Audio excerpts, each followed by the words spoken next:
In this video, we're going to be going through how to throw a hammer in ultimate Frisbee. My name's Eric, I play for the premier opens club in Australia, Sydney Sunder. And in this video, we're going to be going through 4 steps that you guys can use to start throwing hammers in your ultimate Frisbee games. Now, before ultimate Frisbee, I was actually a badminton player for 8 years. And a lot of the mechanics when it comes to throwing a hammer in ultimate correlates exactly to how you would hit a smash in badminton. Step number 1 is to have some sort of frame. Having this frame is going to set us up in our form so that we have space to drop the disc behind our head and generate that speed and power through the throw. When it comes to having this frame for ultimate, we want to make sure that firstly our shoulders are facing diagonal towards our target. From there, we want to bring our wrist up towards our ear level, and we want to have a slight angle at our elbow. As for our grip, we want to make sure we have a firm grip on the disc, but it's still nice and relaxed.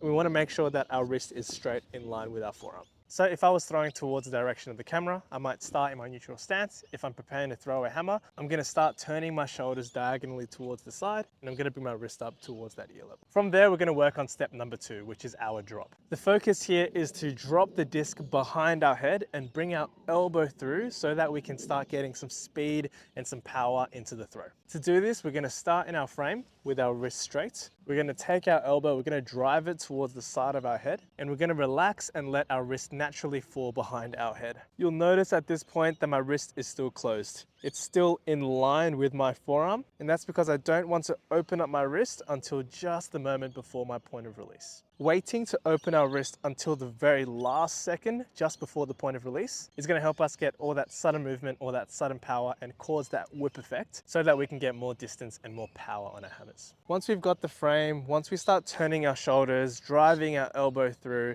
and dropping the disc behind our head, that's when we want to get ready for that point of release. The point of release is where we're going to take all that power, all that speed that we've built up from the frame to the drop, and then snap with our forearm, wrist and fingers in one quick motion. When you first start throwing hammers, it'll be useful to have this point of release slightly in front of you and to start with the shape that is sharper rather than flatter. It's okay when you first start throwing hammers to have the disc leave at a sharper angle, because as you get more confident adding more power in the throw, the sharp angle will naturally start flattening out as the disc continues in its flight path. Now that we've got the frame, now that we've got the drop, and now that we've got the exact shape and the release point in our point of release, step 4 is to now put it all together in one quick motion. The biggest problem when players first start struggling is that they get stuck at one of these points inside the throwing motion. In order to get the speed that we need to throw a successful hammer, we want to make sure that it's all occurring in one quick motion without stopping at any point in between. A useful cue here is to start at the frame and go immediately to the point of release as fast as you can,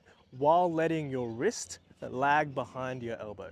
If we can warm up the movement by simply shooting straight from our frame to the point of release, that's going to tell your brain that we want to get from here to there as fast as possible. Then once you add in the drop after the fact, it'll make it easier for the throw, for the wind up to occur without any gaps in between. So instead of throwing like this,